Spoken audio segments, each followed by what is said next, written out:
नमस्कार, आदाब।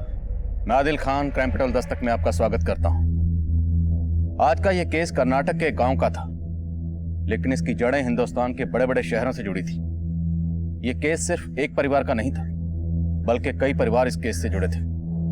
कृष्णन का हंसता खेलता परिवार जिस गुनाह की भेंट चढ़ा था, वो गुनाह आज हर आम इंसान की जिंदगी में दस्तक दे रहा है। यह केस पिछले दशक के दिल दहलाने वाले केसेस में से एक था। इस केस के बारे में शायद आपने देखा, सुना और पढ़ा भी होगा। आज क्राइम पेट्रोल के जरिए हम इस केस की समीक्षा करेंगे कि कैसे गलत नीयत ने एक ऐसे गुनाह को जन्म दिया जिसका तसव्वुर करना भी नामुमकिन था।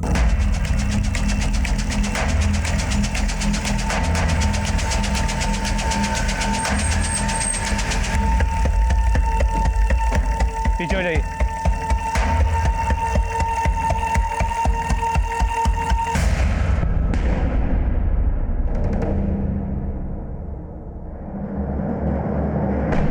रॉबिन, पूरे घर की अच्छे से तलाशी लो। सर।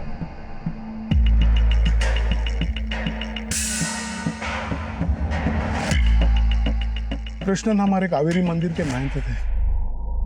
सुबह मंगलाचरण के आरती के लिए भी वो नहीं आए थे, इसलिए हम यहाँ आ ही रहे थे तो कृष्णन के बारे में पता चला। इस कृष्णन के परिवार में कौन कौन है? इनकी बीवी और 3 बेटियां हैं। बीवी और 2 बड़ी बेटियों का फोन नहीं लग रहा और छोटी बेटी के पास फोन नहीं है। साहब, मुझे तो लगता है ये षड्यंत्र है। कृष्णन आत्महत्या कर ही नहीं सकता। आप कह रहे हैं कि ये कृष्णन आत्महत्या नहीं कर सकते, पर उनका पूरा परिवार भी गायब। ये चक्कर क्या है?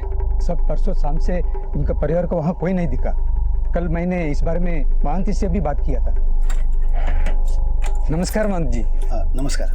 2 दिन से बच्चे दिखाई नहीं दे रहे। हमारे यहाँ खेलने भी नहीं आया वो बच्चे जो हैं वो मंदोदरी के साथ मामा के यहाँ गए हुए हैं। आएंगे तो भेज दूंगा खेलने के लिए। नमस्कार। इन बच्चों का मामा रहता कहाँ है? वेतरणा गांव में। नंदन नाम है उनका। मेरे पास नंबर है उनका। भरते नहीं। हेलो, नंदन बोल रहे हैं, कृष्णन महंत के साले। जी बोल रहा हूँ। पीआई मुरुगन, आपके जीजा कृष्णन की लाश मिली है उन्हीं के घर पे। क्या? पर हमें ये बताया गया है कि उनकी बीवी और 3 बच्चे आपके घर आए हुए हैं। नहीं, वो तो महीनों से यहाँ पर नहीं आए। क्या? अगर वहां नहीं है तो फिर गए कहाँ? सब मुझे मालूम नहीं। मानसी से साले ने ऐसा क्यों बोला? मुझे पक्का याद है, मानसी से मुझे बोला था कि उनका बीबी ने बच्चों को लेकर उसका मामा जी का घर पे गए थे। आप बोल रहे हैं कि परसों शाम से कृष्णन घर में अकेले थे, तो इन 2 दिनों में आप लोगों ने कुछ ऐसा देखा जो अजीब लग रहा हो? साहब, परसों गुरुजी की बीवी मंदिर में आई थी। उनको देख के कुछ ठीक नहीं लग रहा था।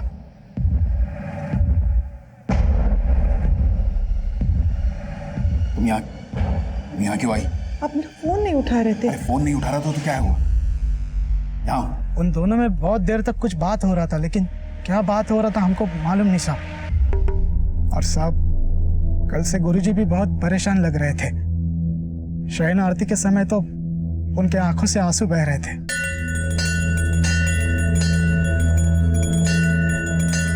तभी लगा कि गुरुजी प्रभु की भक्ति में भाव विभोर हो रहे हैं। हो सकता है उनके आंसुओं के पीछे कोई पीड़ा छुपी हो।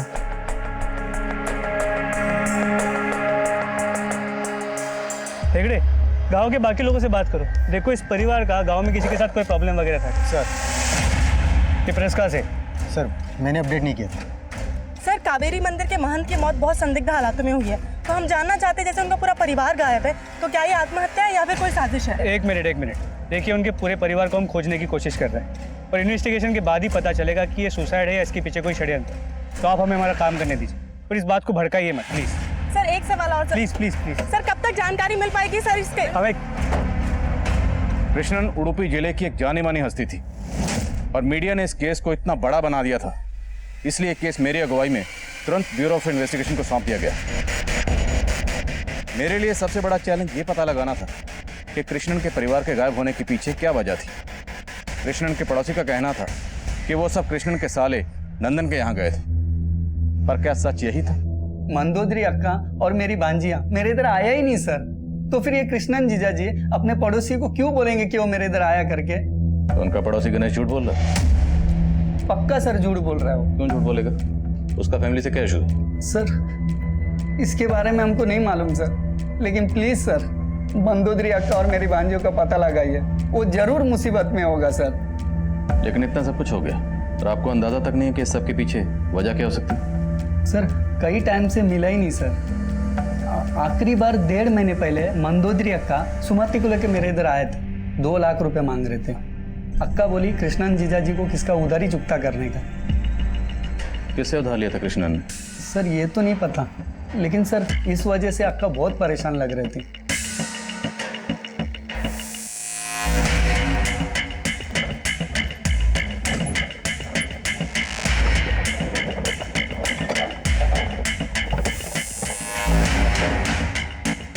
सर, नंदन ने हमें भी कहा था कि कृष्णन ने किसी से कर्जा लिया है, लेकिन वो कर्जा किससे लिया है ये अब तक पता नहीं चल पाया है। जब हमने घर की तलाशी ली तो घर में सिर्फ 2-2.5 हज़ार रुपए मिले, सोना जेवर सब कुछ गायब था। सर हमने गांव और आसपास के सभी सोनार से बात भी की, लेकिन किसी ने भी ये नहीं कहा कि कृष्णन की फैमिली से कोई भी उनके पास आया हो सोना गिरवी रखने के लिए। कृष्णन को 14 अप्रैल को यहाँ पर लटकते हुए सबसे पहले दूध वाले ने देखा और पड़ोसियों का कहना है कि 2 दिन से कृष्णन घर में अकेला था। लेकिन सर दूध वाले का कुछ और ही कहना था। सर मैं सुना ये पड़ोसी लोग बोल रहे हैं कि पिछले 2 दिन से महन जी की फैमिली नहीं थी, लेकिन जब कल मैं दूध देने आया था तो उन्होंने पूरा दूध लिया था, इतना रोज लेते हैं। तो तुमने कृष्णन जी की फैमिली में से किसी को देखा था? नहीं साहब, दूध तो महन जी ने लिया था, उनकी फैमिली में तो किसी को नहीं देखा। लेकिन हाँ साहब, जब उनकी फैमिली नहीं होती तो वो दूध कम लेते हैं, लेकिन कल तो उन्होंने पूरा दूध लिया था। सर गणेश के अलावा बाकी पड़ोसियों का भी यही कहना है कि कृष्णन 2 दिन से घर में अकेला ही था। मंदोदरी के भाई नंदन से भी कोई क्लू नहीं मिल पाया। हमने सभी के कॉल रिकॉर्ड चेक किए, सुमति फोन रखती नहीं थी, तो बाकी सबका फोन कृष्णन की बॉडी मिलने के 2 दिन पहले शाम से बंद है। फोन बंद कहाँ हुआ? मंदोदरी का फोन यहाँ डाक खाने वाले एरिया में बंद हुआ था। और बाकी सबके? प्रबोधिनी और विंध्या का फोन मंदोदरी के फोन के बंद होने के 2 घंटे बाद यहाँ गाँव में ही स्विच ऑफ हुआ। कॉल रिकॉर्ड से कुछ मिला? जी सर, मंदोदरी के कॉल रिकॉर्ड में एक नंबर मिला है जो किसी सदाशिव का है। मंदोदरी का फोन बंद होने से 1 घंटे पहले उसने सदाशिव को फोन भी किया, तो दोनों के बीच अक्सर बातें भी होती। आप ये डाकखाने वाला एरिया और उसके आसपास के एरिया को एक बार फिर से अच्छे से स्कैन करिए। हम जरा सदाशिव से मिलते हैं। Right sir. थैंक यू मुर्गा। सर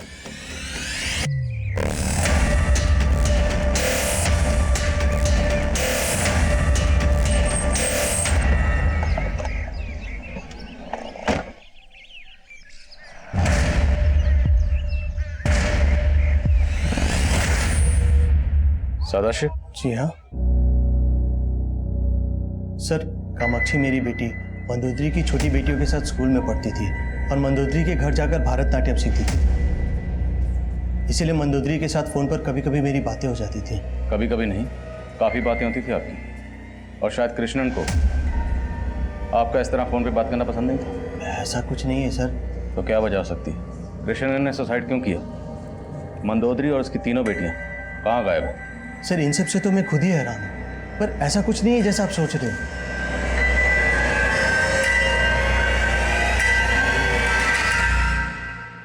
आप सुमति और बिंदिया के साथ स्कूल में पढ़ती हैं? उनकी माँ मंदोदरी से भरतनाट्यम सीखने उनके घर जाती हैं? हाँ। हर रोज जाती होंगी? नहीं अंकल, 2 महीने से आंटी ने डांस क्लास लेना बंद कर दिया था। बंद कर दी? क्यों? वो उनका 40सा था, 40 दिन का उपवास। अक्का अक्का मुझे गोला खाना है। सुमति अभी हम 40सा में हैं, अभी 30 दिन और है उपवास में, अपनी इंद्रियों पे काबू रखो। चलो। पर अंकल 1 हफ्ते पहले ही विंध्या और सुमति ने स्कूल आना बंद कर दिया था। Sir 1 minute. सर डाकखाने वाले एरिया में जहाँ पर मंदोदरी का फोन बंद हुआ था वहाँ पर एक लाश मिली है।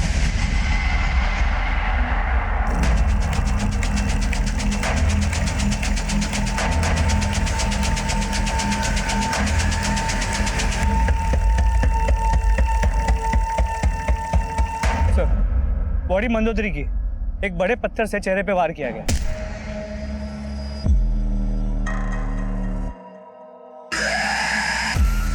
बॉडी को इन झाड़ियों से ढका गया, इसलिए नजर नहीं आई। मंदोदरी की बॉडी हमें यहाँ मिली और इनके पति कृष्णन की बॉडी इनके घर में लटकी हुई मिली। घर से गहने गायब हैं, लेकिन बॉडी पर गहने इंटैक्ट। मामला रंजिश का है। माँ बाप को मार दिया और इनकी तीनों बच्चियों को गायब कर दिया गया। मुझे घर जाना है। अब क्यों लाई हो मुझे यहाँ? देख, मुंह खोला है ना तो खाना खा ले, जुबान मत चला। खा ले। ये वही घर है जहाँ महंत कृष्णन का हंसता खेलता परिवार रहता था। महंत कृष्णन के बाद उनकी बीवी मंदोदरी की लाश भी मिल गई है, लेकिन उनकी तीनों बेटियां अब तक गायब हैं। महंत कृष्णन के परिवार के इस केस ने की मुश्किलें और भी बढ़ा दी हैं। आखिर महंत कृष्णन का परिवार किसके अपराध का शिकार हुआ और अब उनकी तीनों बेटियां कहां हैं? ये सवाल अब भी बना हुआ है। हम आपको समय समय पर जानकारी देते रहेंगे।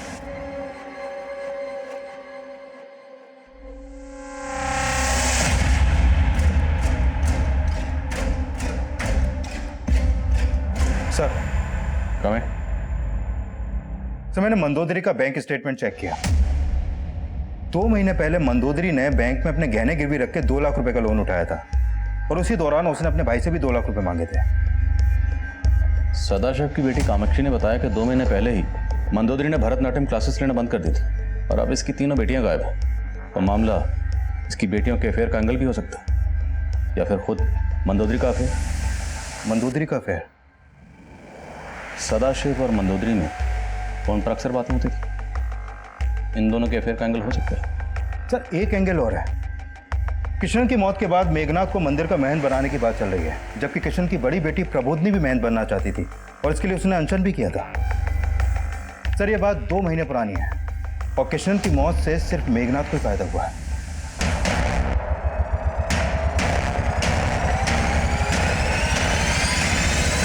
अरे नहीं साहब, क्या बोल रहे हैं आप साहब? सर मेरे को महंत बनने का कोई लालच नहीं था साहब, और ना ही कभी मैंने वो प्रबोधिनी को विरोध किया था। अब आप ही मेरे को बताओ साहब, नारी महंत कैसे बन सकता है? और गुरुजी का खुद उसको विरोध था साहब, लेकिन उस प्रबोधिनी ने बहुत जतन किया था महंत बनने के लिए। महंत तो वो बन नहीं सकी, पर काम ऐसा किया कि खुद गुरुजी भी हैरान थे साहब। कुछ महीनों पहले उसने एक लड़का लड़की का विवाह तक करवा दिया था। प्रबोधिनी, क्या कर रही हो तुम? अप्पा मैं महंत तो बन नहीं सकती, लेकिन विधि विधान से किसी का विवाह तो करा ही सकती हूँ ना। स्त्री के द्वारा किया हुआ विवाह समाज को मान्य नहीं होता। मैं इन्हें विवाह के बंधन में बांध चुकी हूँ। जब इन्हें कोई प्रॉब्लम नहीं है तो आपको क्यों है? कृष्ण, कैसे जबान चला रही है थे? संभाल इसे, वरना तेरा मान सम्मान सब मिट्टी में मिला देगी ये। लेकिन प्रबोधिनी के घमंड के वजह से विवाद खत्म ही नहीं हो रहे थे। उस विवाह के कुछ दिन बाद कुछ लोगों ने प्रबोधिनी के मुंह पे कालिक तक पोत दी।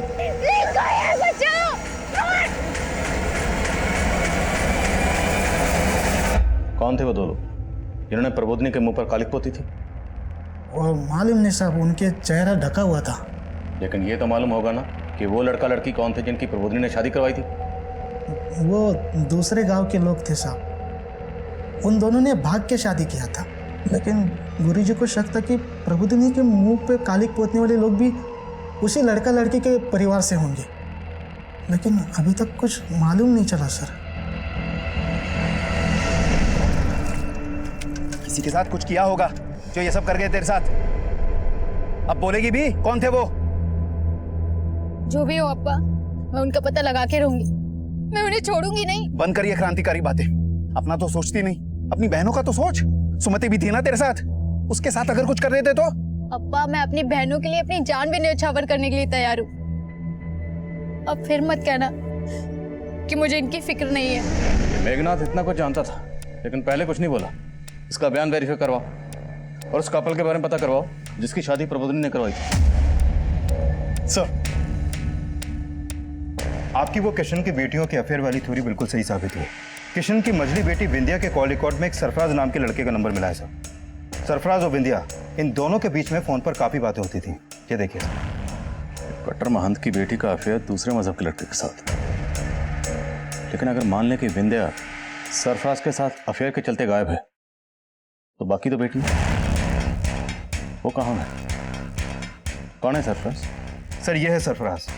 ये फोटो हमें मोबाइल नेटवर्क सर्विस प्रोवाइडर से मिला है। फिलहाल इसका नंबर बंद आ रहा है सर, लेकिन इसका मोबाइल नंबर उडुपी के एड्रेस पर रजिस्टर्ड है।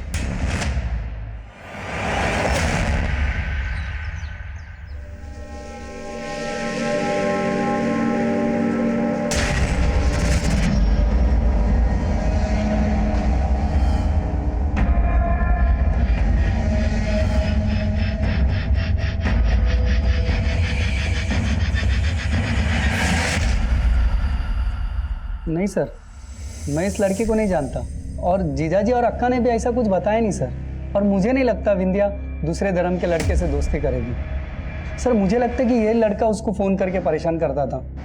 विंध्या ने कभी आपको ऐसा कुछ कहा था? नहीं सर, ऐसा तो कुछ बोला नहीं। अच्छा, हमें पता चला कि आपकी बहन मंदोदरी जो भरतनाट्यम क्लासेस चलाती थी, 2 महीने पहले उसने वो क्लासेस चलाना बंद कर दिया था। बंद क्यों किया, क्या वजह थी? सर तो पता नहीं, वो कृष्णन जीजाजी है ना, उनको पसंद नहीं था सर वो डांस करे। तो मतलब वो जो डांस क्लासेस चला रही थी आपकी जीजा की मर्जी के खिलाफ चला रही थी? नहीं सर, पहले पसंद नहीं था, अब भी ओके था। वो सर बचपन में ना वो मंदोदरी अक्का को भरतनाट्यम डांसर बनने का बहुत शौक था, उनका सपना था, तो वो कर नहीं पाई। तो वो चाहती थी अब वो नहीं कर पाई, वो विंध्या करे। आप प्रबोधिनी को शास्त्र सिखा के उसको अपने जैसा बना सकते हैं, तो क्या मैं विंध्या को भरतनाट्यम नहीं सिखा सकती? इसकी रुचि है उसमें। अप्पा प्लीज मान जाओ ना, मुझे नृत्य में बहुत रुचि है। वो तीनों बच्चों से बहुत प्यार करते थे, इसलिए मान गए। लेकिन उनकी बेटी किसी दूसरे मजहब के लड़के के साथ दोस्ती रखे, उस दोस्ती को तो नहीं माने होंगे वो। विनोद सर, ये सरफराज उडुपी में जहाँ रह रहा था वहाँ मैंने उसके घर में छानबीन की, लेकिन कुछ मिला नहीं। लेकिन उसके पड़ोसियों ने बताया कि वो कई दिनों से गायब है और यहाँ किराए पे अकेला रहता था, लेकिन उसकी फैमिली केरला की रहने वाली। अगर फोन स्विच ऑफ हुआ तो फिर वो केरला में भी नहीं मिलेगा। उसकी फैमिली का पता लगाओ और सरफराज के लिए लुकआउट नोटिस जारी करो।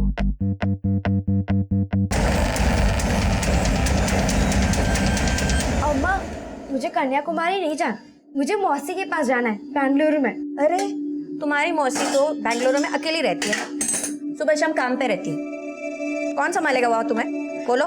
मैं मौसी की छुट्टी करवा लूंगी, मुझे मौसी के पास रहना बहुत अच्छा लगता है। इसका मन कर रहा है तो अपनी बहन से मिलवा ला, कन्याकुमारी बाद में चलते हैं। हाँ? अप्पा, मेरे लिए आप क्यों अपना प्रोग्राम कैंसिल करते हो? मैं मौसी के पास अकेले रह लूंगी। ठीक है, सोचते। फोन बज रहा है, उठा जा।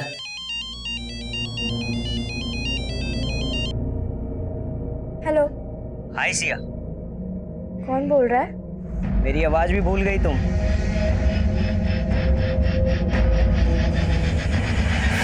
हाँ अंकल, मैं सरफराज को जानती हूँ, ये पहले कभी कभी हमारे स्कूल के पास आता था।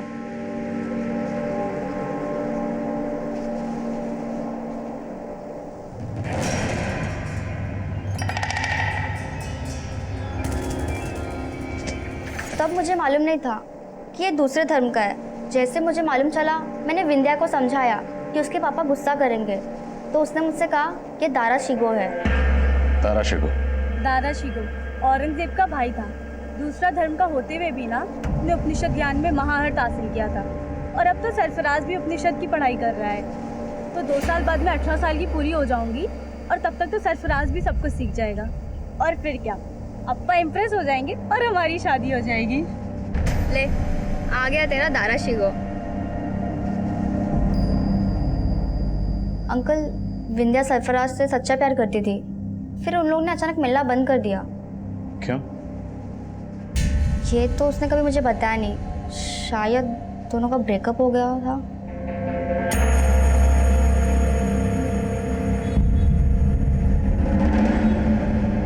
तुम अभी इधर ही रुकना, हमें स्टेशन वापस जाना। हाँ? मौसी, हाउ आर यू सिया? अच्छी हूँ।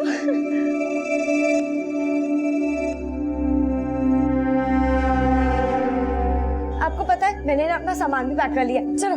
अरे अरे रुको, को बैठने तो दो पहले। क्या तुमने? जा पानी लेके। हाँ, मैं। अरे नहीं जीजा जी, ज्यादा टाइम नहीं है, 1 घंटे में ट्रेन भी है और ऑटो भी वेट कर रहा है।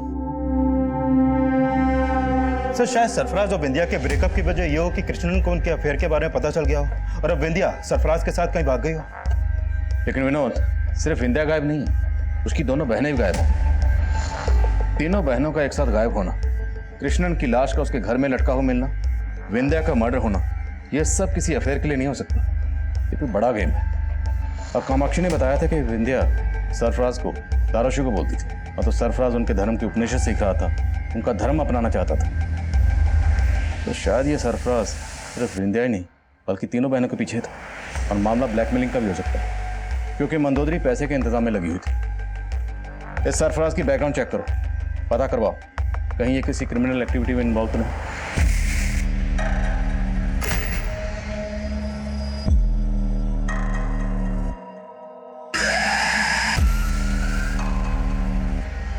दादा एक आइसक्रीम दो।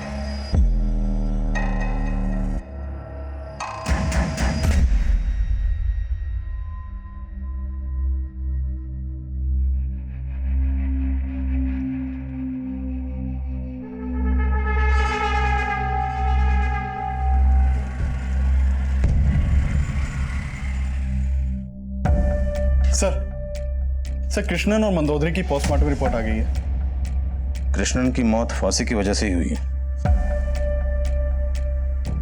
उसका विंड पाइप चौक हुआ था। अब मंदोदरी की एक्सेसिव ब्लीडिंग की वजह से मंदोदरी के सर पर पत्थर से वार किया गया। सर इस रिपोर्ट से तो लग रहा है कि कृष्णन ने आत्महत्या की और मंदोदरी का मर्डर हुआ।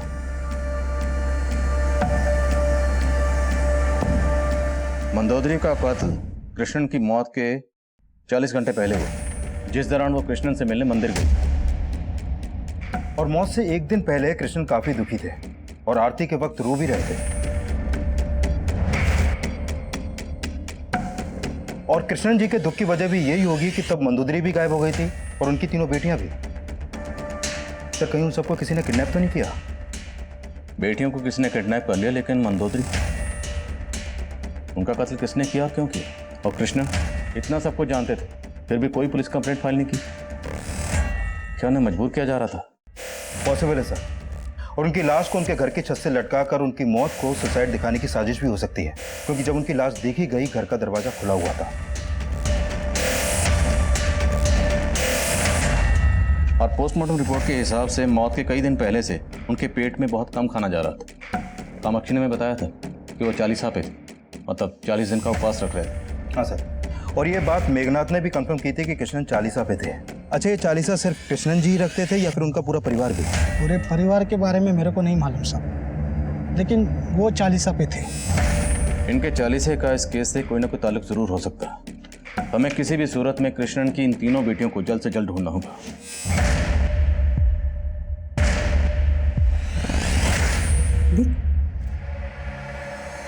कैसा लगा? हाँ?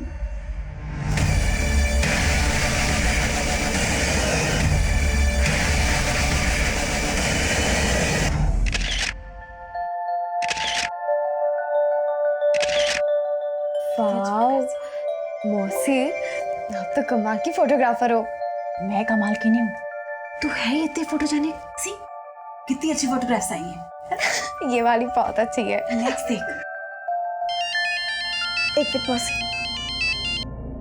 हेलो, कैसी हो सिया? Wrong number. किसका फोन था सिया? रॉन्ग नंबर मौसी।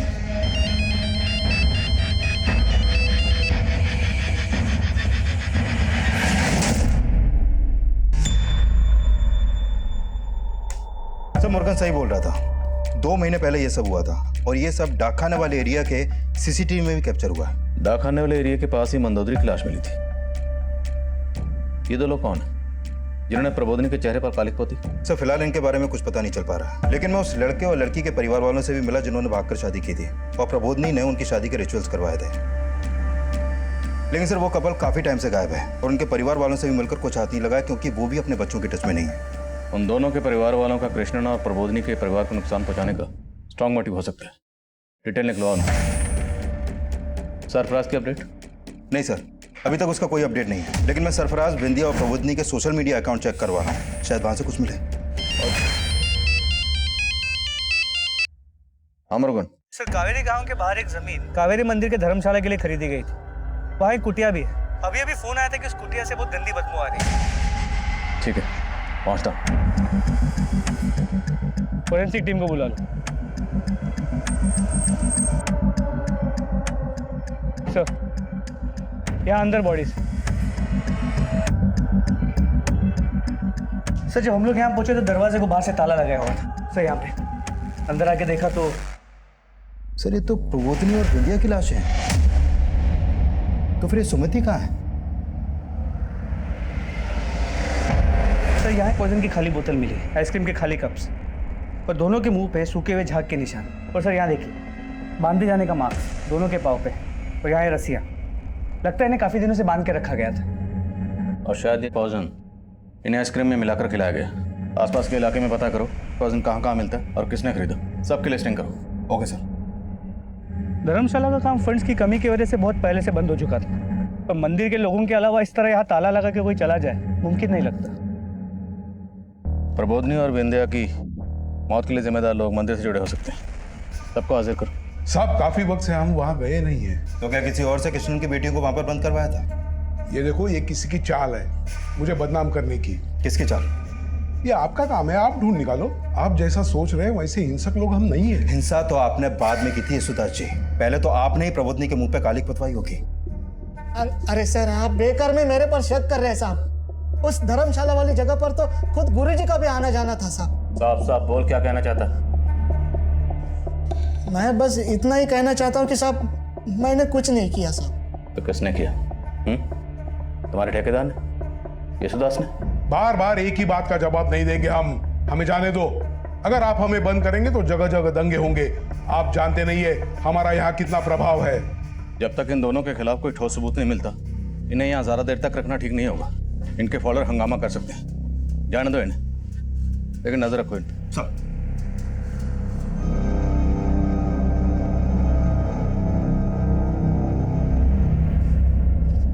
क्यों ये सब देख कर वही सब बातें याद कर रही हो?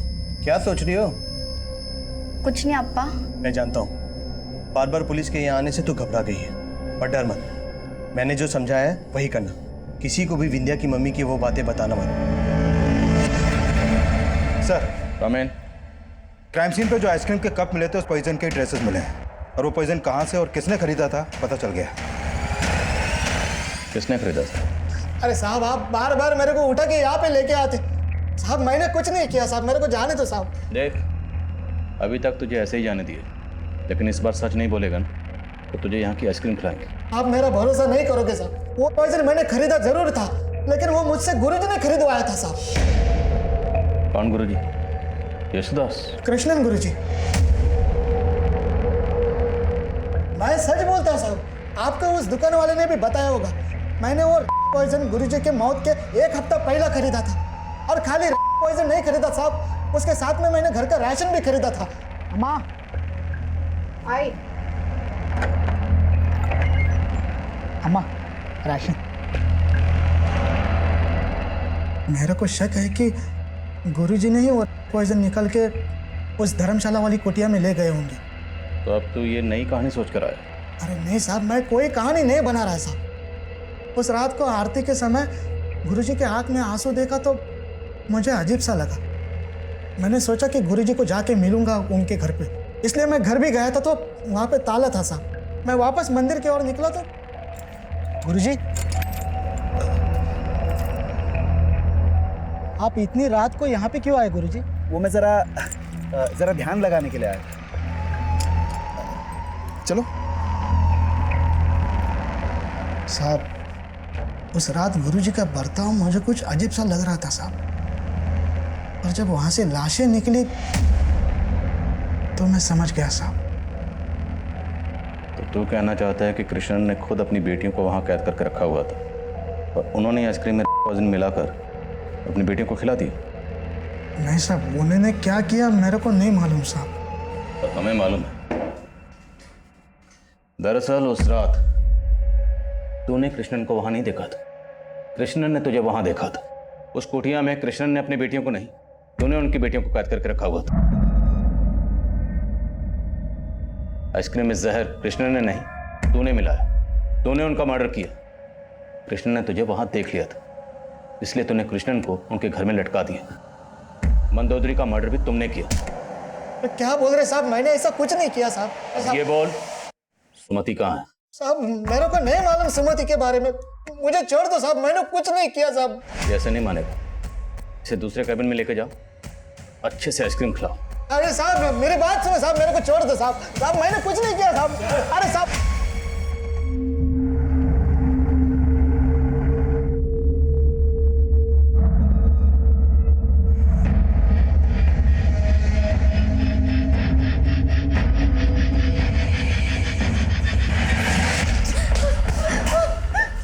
बेशरम, कहीं मुंह दिखाने लायक नहीं छोड़ा तुमने हमें। 4 महीने से पेट से है, अब डॉक्टर कह रहे हैं कि बच्चा भी नहीं गिरा सकता। क्यों किया तुमने? पेट से है, मर जाएगी वो। मानो उससे गलती हुई, लेकिन अब गलती। अरे मैंने तो सिर्फ उस पे हाथ उठाया है। इसके अब्बा को पता चलेगा तो इसको मार ही डालेंगे। सर, उस धर्मशाला की चाबी कृष्णन के घर पे मिली है और धर्मशाला पे जो ताला लगा था उस पर भी कृष्णन के फिंगरप्रिंट्स मिले। और सर ये भी पता चला है कि अपनी मौत से एक रात पहले कृष्णन एक आइसक्रीम शॉप पर आइसक्रीम खरीदते हुए देखे गए और उस दुकान वाले ने भी कृष्णन को आइडेंटिफाई किया। सर एक बात और, जिस समय मंदोदरी का फोन डाकखाने वाले एरिया में बंद हुआ, लगभग उसी समय कृष्णन का फोन भी उसी एरिया में एक्टिव था। सर ये सारे समीकरण तो इस मेघनाथ के स्टेटमेंट को सही साबित कर रहे हैं। लेकिन मंदोदरी का मर्डर कृष्णन की मौत के तकरीबन 40 घंटे मतलब 2 दिन पहले हुआ, तो हो सकता है ये कोई सोची समझी साजिश हो। जिस साजिश के तहत कृष्णन की बेटियों को अगवा करके कृष्णन को यह सब करने के लिए मजबूर किया गया।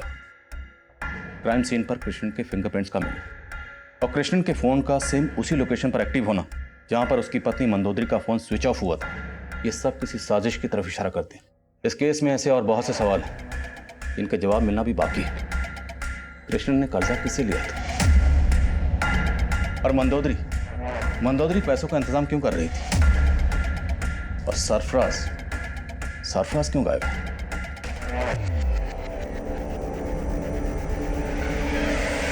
और वो 2 लोग कौन थे जिन्होंने प्रबोधनी के चेहरे पर कालिख पोती थी? और सबसे अहम सवाल, सुमति कहाँ है? खा ले। और कुछ सोचा है तुमने उसके बारे में जो मैंने तुम्हें बोला था, या यूं रो रो के मरना है? मैं आपकी बात मानूंगी तो आप मुझे छोड़ दोगी? सोचूंगी।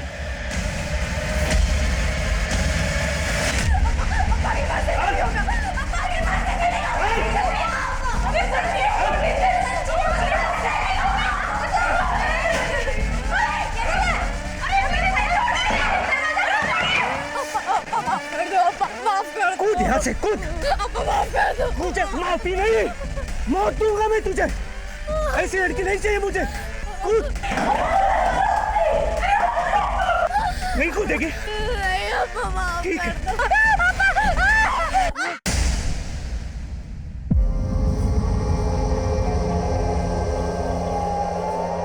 सर प्रबोधनी और विंध्या की पोस्टमार्टम रिपोर्ट के मुताबिक इन दोनों की मौत जहर खाने से हुई, जो इनको आइसक्रीम में मिलाकर दिया गया। सर इन दोनों की मौत कृष्णन की मौत से 4 घंटे पहले हो गई थी। मतलब मंदोदरी का कत्ल इनसे 36 घंटे पहले हुआ। सर इस रिपोर्ट में यह भी सामने आया है कि विंध्या सेक्सुअली एक्टिव थी जबकि प्रबोधनी वर्जिन। विंध्या सिर्फ 16 साल की थी और विंध्या की लाइफ में सिर्फ ये सरफराज था, तो मतलब विंध्या के सरफराज के साथ फिजिकल रिलेशन थे। सर कृष्णन के गुस्से की वजह यह बात भी हो सकती है। कृष्णन एक बेटी की सजा पूरे परिवार को क्यों देगा? पर सर यह भी तो हो सकता है कि सर बेंगलुरु पुलिस ने सरफराज का पता लगा लिया है। वो बेंगलुरु में ही अपने एक दोस्त के घर पे छिपा हुआ है।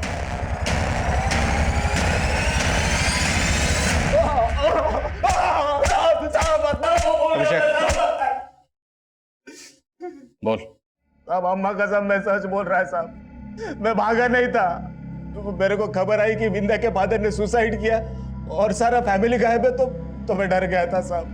सोचा वो मंदिर वाले लोग आके मेरे को परेशान करेगा, नुकसान पहुंचाएगा। विंध्या के फादर कृष्णन को पता था कि तुम्हारी विंध्या के साथ सिर्फ दोस्ती नहीं फिजिकल रिलेशन भी थे? नहीं सर, हम लोग में ऐसा कोई रिलेशन नहीं था सर, बल्कि हम लोग में अच्छी दोस्ती थी। और 2 महीने पहले पता नहीं अचानक विंध्या ने वो खत्म कर दी। विंध्या, विंध्या तुम्हें हो क्या गया है? तुम मुझे ऐसे अवॉइड क्यों कर रही हो? सरफराज, इस वक्त मेरे पास तुम्हारी बातों का कोई जवाब नहीं है। प्लीज मुझसे मिलने की कोशिश मत करो। क्यों ना करूं? मैं प्यार करता हूं तुमसे, और ये अचानक से क्या हो गया तुम्हें? मैं तुम्हें कुछ भी अभी नहीं बता सकती। प्लीज छोड़ दो मुझे। विंध्या, विंध्या, उस दिन कामाक्षी के पापा ने मेरे को देख लिया था। मुझे लगा वो विंध्या के पापा को जाके बताएंगे, इसलिए साहब मैं चिप गया था। मैं भागा नहीं था साहब। यहां तेरी कोई सफाई नहीं चलने वाली। अगर ये सरफराज वाकई सच बोल रहा है तो ऐसी क्या वजह रही होगी कि विंध्या ने उसे 2 महीने पहले अवॉइड करना शुरू कर दिया? और वो कौन है जिसके साथ विंध्या के फिजिकल रिलेशन थे और विंध्या सेक्सुअली एक्टिव हुई? सूत्रों से पता चला है कि भी यही मान रही है कि कृष्णन ने ही अपने पूरे परिवार का मर्डर किया है। विंध्या और उसके बॉयफ्रेंड सरफराज के खिलाफ कोई भी ठोस सबूत नहीं मिल पाया है। और अगर कृष्णन ने ही अपने पूरे परिवार का मर्डर किया है तो क्या इसके पीछे का राज ये है कि कृष्णन का अपनी खुद की बेटी के साथ नाजायज संबंध था? अरे मीडिया वही कहती है जो पुलिस उन्हें बताती है, और वो पुलिस तो कुछ कर नहीं पा रही है, और इसलिए वो कृष्णन के ऊपर ऐसे घिनौने आरोप लगा रही है। ये हम कभी बर्दाश्त नहीं करेंगे। हमने ऐसी कोई थ्योरी नहीं बनाई थी कि कृष्णन के अपनी बेटी के साथ नाजायज ताल्लुकात थे, लेकिन मीडिया के अनुमान ने माहौल काफी बिगाड़ दिया था। हमने तुरंत प्रेस कॉन्फ्रेंस करके ये यकीन दिलाया कि हम कृष्णन के परिवार के गुनाहगारों का जल्द से जल्द पता लगाएंगे। तब हमने महसूस किया कि इस परिवार पर जो गुजरी थी उसकी वजह 2 महीने पुरानी थी। उसी दौरान मंदोदरी पैसों का इंतजाम करने में जुटी थी। उसी दौरान मंदोदरी ने भरतनाट्यम की क्लास लेना बंद किया था, और उसी दौरान कृष्णन का परिवार चालीसा यानी 40 दिन का उपवास रख रहा था। हमने इस टाइम पीरियड पर फोकस किया और कई नए नतीजे सामने आए। सर, कम इन। सर, मंदोदरी की मौत से 2 महीने पहले के उसके पुराने कॉल रिकॉर्ड में एक फेक आईडी का नंबर मिला है। फेक आईडी का नंबर? हाँ सर, ये देखिए। और उस दौरान इस नंबर से मंदोदरी को काफी कॉल होते थे। और सर, मैंने चेक किया कि कृष्णन की मौत से 55 दिन पहले मंदोदरी विंध्या और उसकी दोस्त कामाक्षी को लेकर चेन्नई गई थी। कामाक्षी भी उनके साथ गई थी? हाँ सर, मंदोदरी ने चेन्नई जाने वाली एक ट्रेन में टिकट बुक कराई थी, और ये टिकट कामाक्षी, विंध्या और मंदोदरी के नाम पर बुक थी। और सर, वो फेक आईडी का नंबर जिससे मंदोदरी को कॉल होते थे, वो नंबर भी अक्सर चेन्नई में एक्टिव रहता था। हाँ अंकल, आंटी मुझे और विंध्या को चेन्नई ले गई थी। तुम लोग वहां पे 3 दिन थे, कहाँ रुके थे? वो आंटी के सहेली के यहाँ। कौन से? क्या नाम? हम उन्हें आंटी बोलते थे, तो मुझे उनका नाम नहीं पता, और वो कहाँ रहती है मुझे ये भी नहीं पता। आपको तो पता होगा। मंदोदरी आपकी बेटी को लेकर कहाँ गई थी? नहीं सर, मुझे भी याद नहीं है। मेरा बहुत भरोसा था उन लोगों पे, इसलिए पूछा नहीं। कामाक्षी उनके साथ घूमने जाना चाहती थी, इसलिए अलाउ कर दिया।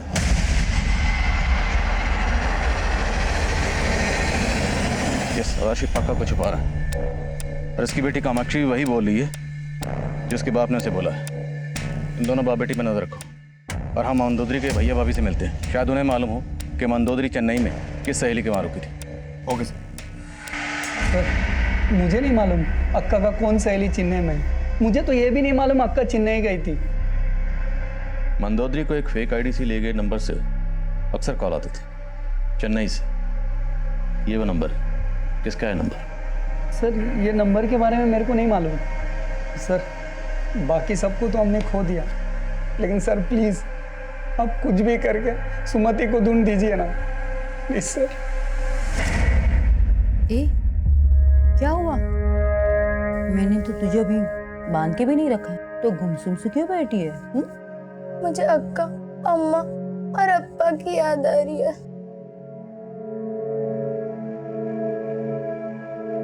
आप मुझे कब ले जाओगे उनके पास? सोचूंगी। सर, कमें? सर, मैंने उस फेक आईडी से लिए गए नंबर के कॉल रिकॉर्ड चेक किए। सर, उस नंबर से सिर्फ मंदोदरी को ही कॉल हो रहे थे। उस नंबर के कॉल रिकॉर्ड में मंदोदरी के अलावा कोई दूसरा नंबर है ही नहीं।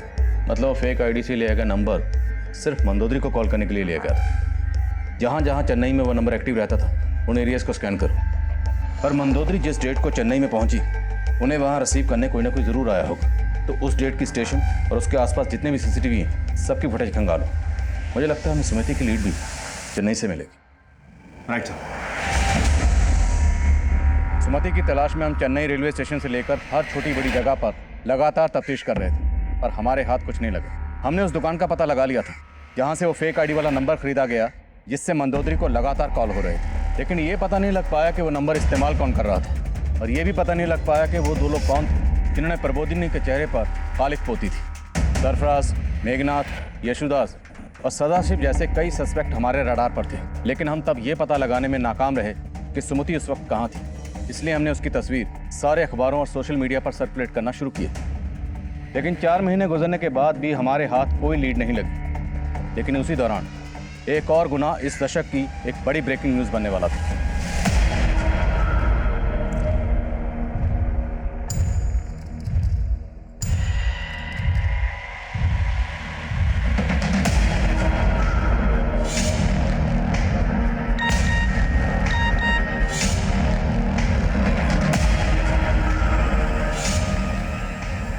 ये देख, तेरे लिए मैं क्या लेके आई हूँ? साड़ी अच्छी है ना? अरे वाह! मुझे ये नहीं चाहिए आंटी। मैं आपकी सारी बातें मानती हूँ। अब मुझे घर का भी लेके जाएंगी। अरे तेरे लिए तो कर रही हूँ मैं। देख, ये साड़ी पहना के सजा के तुझे घर पे भेजूंगी, तू बहुत सुंदर लगेगी। हाँ चल आजा आजा।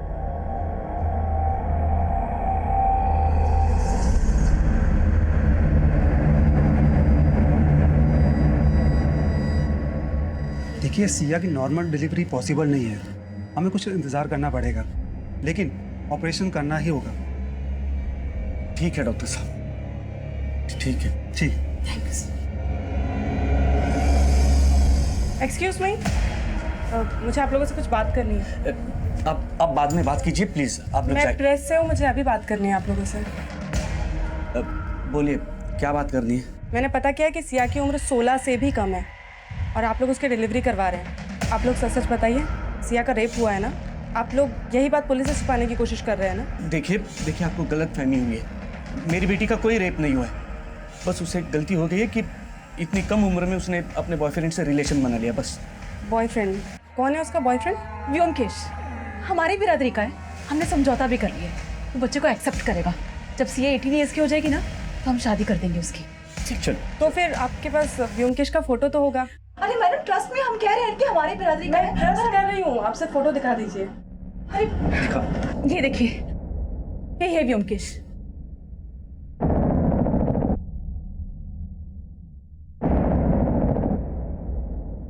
एक मिनट, तुम व्योमकेश हो ना? तुम ही ने सिया का रेप किया है ना? कैसी बात कर रही है मैडम आप? मैं प्यार करता हूँ सिया से, मैंने रेप नहीं किया उसका। कम से कम 5-6 साल छोटी है वो तुमसे, और तुमने, माइनर है वो, उसे प्रेग्नेंट कर दिया। माना मैडम, हमसे गलती हुई है, अब मैं सुधार भी कर रहा हूँ अपनी गलती में। मैडम, उसके पेट में जो बच्चा पल रहा है वो हमारे प्यार की निशानी है मैडम, मैंने रेप नहीं किया मैडम उसका।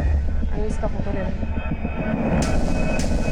सिया के पेरेंट्स के खिलाफ जाकर रिपोर्टर दमयंती ने खलबली पैदा कर उसने अखबारों में छाप दिया कि सिया के पेट में रेप चाइल्ड। मिनिस्ट्री को इसकी भनक लग गई और उन्होंने इसकी जांच की, लेकिन सिया के पेरेंट्स के बयान के बाद व्योमकेश को रेपिस्ट नहीं बल्कि एक ऐसा लवर मानकर सराहा जाने लगा जो हर हाल में सिया को अपनाना चाहता था। अलग अलग पॉलिटिकल पार्टीज के नेता, सोशल वर्कर सब सिया के शुभचिंतक बन गए।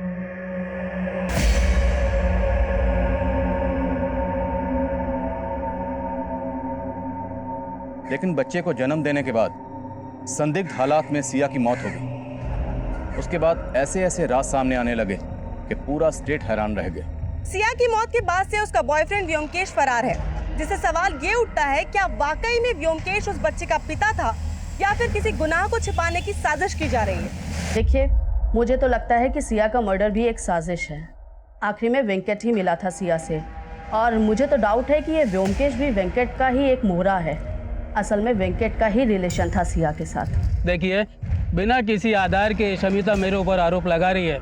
ये मेरे को बदनाम करने का उसका साजिश है और उसका फायदा वो अगले इलेक्शन में उठाना चाहती है। ये केस भी कृष्ण के केस की तरह ही एक सेंसिटिव केस था, इसलिए ये केस भी मेरी अगुवाई में ब्यूरो ऑफ इन्वेस्टिगेशन को सौंप दिया गया। और अब सिया के केस में हमें कृष्ण के परिवार के साथ हुए गुनाहों के जवाब भी मिले। हमें यही बोला था कि व्योमकेश उसका बॉयफ्रेंड था। ये व्योमकेश अब कहाँ? वो पता नहीं, वो सिया अपनी मासी के घर गई थी रहने के लिए, वही मिला था। और उसके साथ 2 दोस्त भी थे, अश्विन और राघव। राघव और अश्विन कहाँ है? वो तो सिया की मासी कामिनी को ही पता है। कामिनी बेंगलुरु में कहाँ रहती है?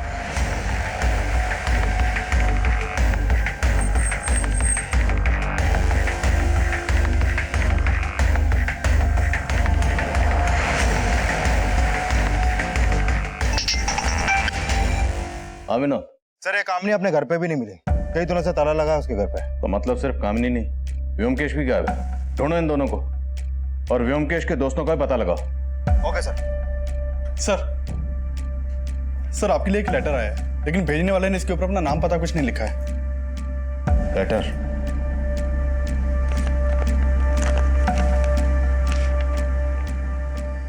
सर मैं विंध्या और उसके परिवार की हमदर्द हूं और मुझे मालूम है कि उन सबकी मौत की जिम्मेदार ललिता है।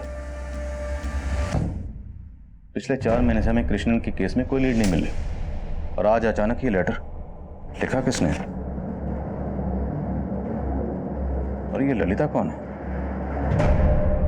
नहीं सर, मैं कोई ललिता को नहीं जानता हूँ, जो अक्का और जिया जी के परिवार को जानता हूँ। सर ये लेटर आपको किसने भेजा? भेजने वाले ने अपना नाम पता कुछ भी नहीं लिखा, लेकिन इतना दावा जरूर किया कि कृष्णन और उसके परिवार की मौत की जिम्मेदार ललिता है। इसका मतलब सुमति भी? देखिए अभी कुछ भी दावे के साथ नहीं कहा जा सकता। अभी तो ये भी कहना मुश्किल है कि लेटर सच्चा है झूठा है। पर ये ललिता कौन है? सर वो कामाक्षी बोल रही थी, मंदोदरी अक्का उन्हें चेन्नई में उनके कोई सहेली के पास ले गई थी। सर ये ललिता वही तो नहीं? अंकल मैंने बोला था ना, मुझे मंदोदरी आंटी की सहेली का नाम नहीं मालूम। पर क्या तुम ललिता नाम की किसी औरत को जानती हो जो विंध्या की फैमिली को जानती हो? नहीं अंकल। लेकिन एक मिनट। हाँ विनोद। व्योमकेश के दोनों दोस्तों का पता चल गया सर।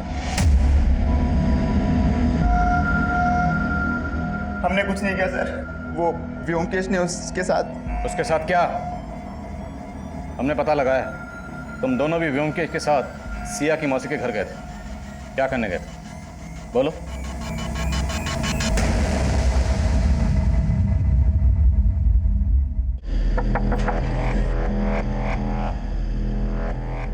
तुम यहाँ? तुमने फोन नहीं उठाया इसलिए मैं यहाँ चला आया। अंदर नहीं बुलाओगी? मौसी घर पर नहीं। तब तो अच्छा मौका है। व्योमकेश, अरे क्या कर रहे हो? साहब हमें नहीं पता कि उसने अंदर जाके सिया के साथ क्या किया। हम तो बाहर ही खड़े थे, फिर उसकी मासी आई और उनको देखकर हम लोग भाग गए। अरे सिया? हम तो खुद हैरान थे सर कि वो सिया के साथ शादी करने के लिए राजी कैसे हो गया था। वो तो सिर्फ सिया के साथ मजे लेना चाहता था सर, इसके अलावा हमें कुछ नहीं पता सर। व्योमकेश और कामनी ये दोनों इस वक्त कहाँ हैं? सर हम सच्ची में कुछ नहीं जानते। सर हमने ललिता के बारे में मेघना समेत कई लोगों से पूछताछ की, लेकिन किसी को भी ललिता के बारे में कुछ नहीं मालूम।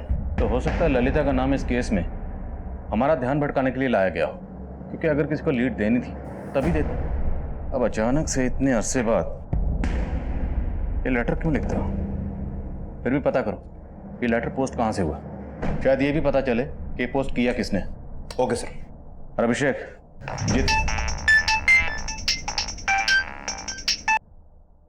यस मुरगुन। सर हमारे खबरी सुमति की तलाश कर रहे थे तो गोमांतक गांव से एक इन्फॉर्मेशन मिली है। कैसी इन्फॉर्मेशन? सर गोमांतक गांव में एक पुजारी है जो एक चाइल्ड मैरिज करने वाला है। एक औरत उससे लगातार मिल रही है और जिस लड़की की वो चाइल्ड मैरिज करने वाला है उसकी उम्र करीब 14 साल है। तो हो सकता है कि वो लड़की सुमति हो। हमारी टीम तुरंत तुमसे कांटेक्ट करेगी, तब तक उस पर नजर रखो। गोमांतक गांव में एक पुजारी एक छोटी बच्ची की शादी करवा रहा है, 14 साल की। शायद वो सुमति हो। सर आप कहें तो उस पुजारी को उठा लें? नहीं, अभी पुजारी को उठाएंगे तो उस औरत को शक होगा। अभी चुपचाप गांव में जाओ और पुजारी पर नजर रखो और पता लगाओ कि जिस छोटी बच्ची की वो शादी करवा रहा है क्या वो वाकई सुमति है। Okay sir.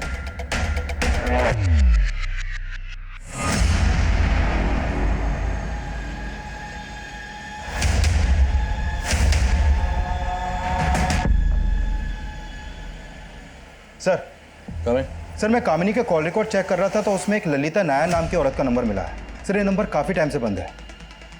ये उसका फोटो है सर। ये फोटो हमें मोबाइल नेटवर्क सर्विस प्रोवाइडर से मिला है।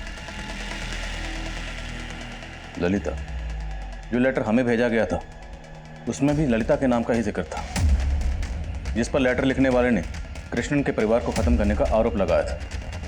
और सिया का केस आते ही अचानक से वो लेटर हमें भेजा गया। तो क्या वो ललिता और ये ललिता दोनों एक ही होंगी? सर कुछ कह नहीं सकते हैं, लेकिन इस ललिता का नंबर भी चेन्नई के एड्रेस पर रजिस्टर्ड है। चेन्नई में मंदोदरी कामाक्षी और विंध्या को लेकर गई थी। सर मैंने चेन्नई पुलिस को ललिता के एड्रेस पे भेजा था, लेकिन वहाँ पर काफ़ी टाइम से ताला लगा है। सर मैंने इसका कॉल रिकॉर्ड चेक किया। इसका कॉल रिकॉर्ड वेंकट समेत कई बड़े बड़े नेताओं और उद्योगपतियों के नंबर से भरा पड़ा है। और इस लीडर वेंकट पर सिया के रेप का आरोप लगा था।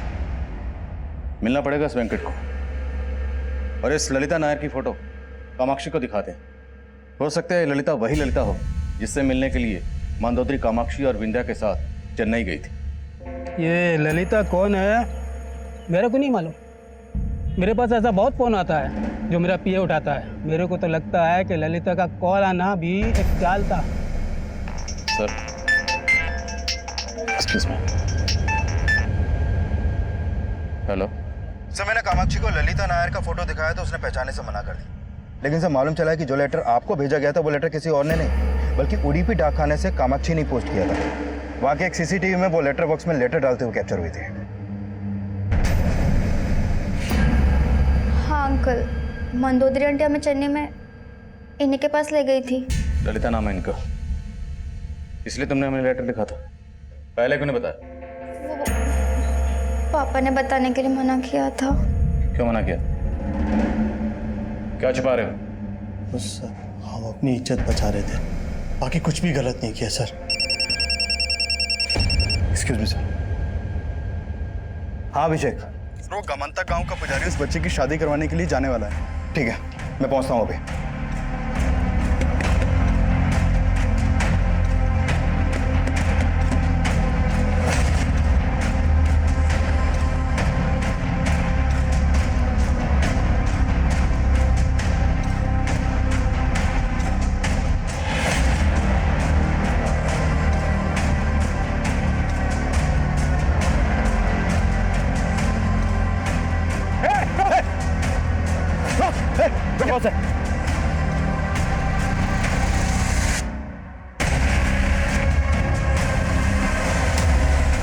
सर बड़ी मुश्किल से मेरे बेटी का रिश्ता एक जगह तय हो गया था। जिस लड़की को मैंने अपने बेटे के लिए चुना था उसी की शादी वो प्रबोधिनी ने दूसरी जगह करवाई थी। मेरे बेटे को कोई लड़की नहीं मिल रही थी शादी के लिए। हमें बदला लेना था प्रबोधिनी से, इसलिए हमने सुमति को उठा लिया। मुझे तो बस अपने बेटे का घर बसाना था। अपने बेटे का घर बसाने के लिए तुमने सुमिति को अगवा कर लिया और कृष्णन का पूरा परिवार तबाह कर दिया। नहीं नहीं, हमने कुछ नहीं किया। ये ललिता है ना, हमारे साथ मिली हुई है, कहाँ मिलेगी ये? हम इसको नहीं जानते, हमने किसी को कुछ नहीं किया। रेणु खातिर करो रुद्राणी की।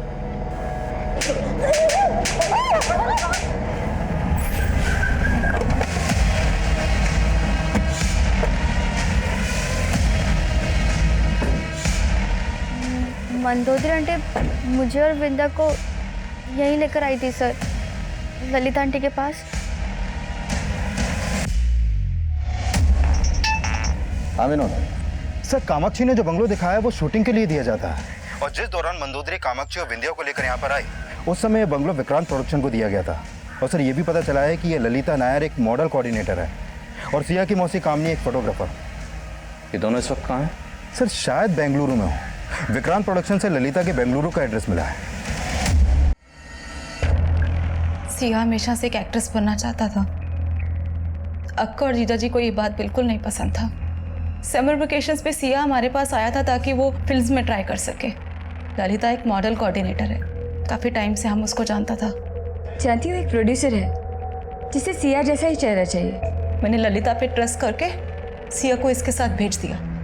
तब मुझे नहीं पता था कि ये उसके बचपने का फ़ायदा उठा के उसके साथ चीट करेगा। सिया मेरी बातों में आ गई। मुझे लगा कि मैं उसकी मासूमियत का फ़ायदा उठा सकती हूँ और मैंने वही किया। और उसे सिर्फ प्रोड्यूसर्स के पास ही नहीं, बाकी बड़े बड़े लीडर्स, बिजनेसमैन, उनके पास भी ले जाने लगे। सिया जब अपने घर वापस चली गई तो तब मालूम चला कि वो प्रेग्नेंट थी। उसने मुझे सब बताया कि ललिता ने उसके साथ क्या क्या करवाया। हमें बहुत गुस्सा आया सर, पर इसने हमको धमकी दिया था। तो अगर अपना मुंह खोलेगी ना तो सारा करियर बर्बाद हो जाएगा। बहुत बड़े बड़े लोग इसमें इन्वॉल्व हैं। बेहतर यही होगा कि अपना मुंह बंद कर। व्योमकेश सिया को बहुत पसंद करता था सर। हमने उसका फ़ायदा उठाया और बोला कि हम तुम दोनों का मैरिज करवा देगा, और सिया को भी अच्छे से समझा दिया।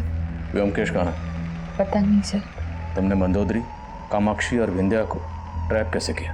दोनों बच्चियों ने स्कूल की ओर से एक एनजीओ में डांस परफॉर्मेंस दिया था।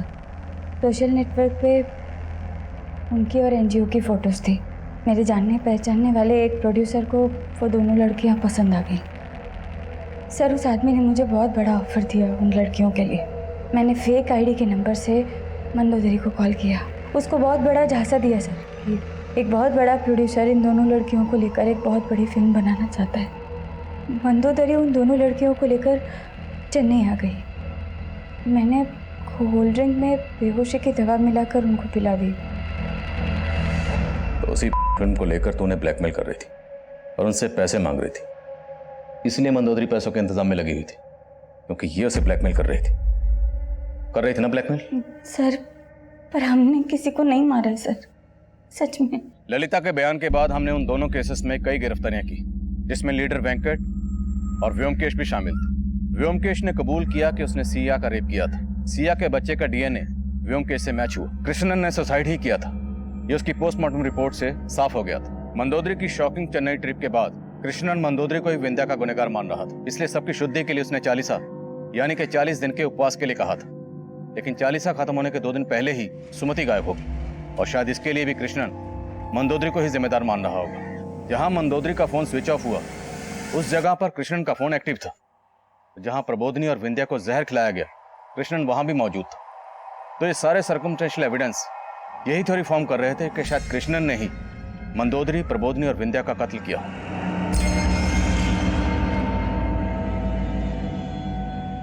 कृष्णन ने यह सब क्यों किया, किन हालात में किया, यह हमेशा एक अनसुलझी पहेली ही रहेगी। लेकिन इन दोनों केसेस में जो कुछ सामने आया वो कई संजीदा सवाल खड़े कर रहा है। हर फील्ड में औरतों को काम देने से लेकर और कई वजहों से उन्हें गलत नीयत से इस्तेमाल किया जाता है। अब मैं आदिल खान आपसे इजाज़त लेता हूँ। आपसे फिर मुलाकात होगी एक और नए केस के साथ। तब तक देखते रहिए क्राइम पेट्रोल दस्तक। मकसद बताना नहीं, बचाना है।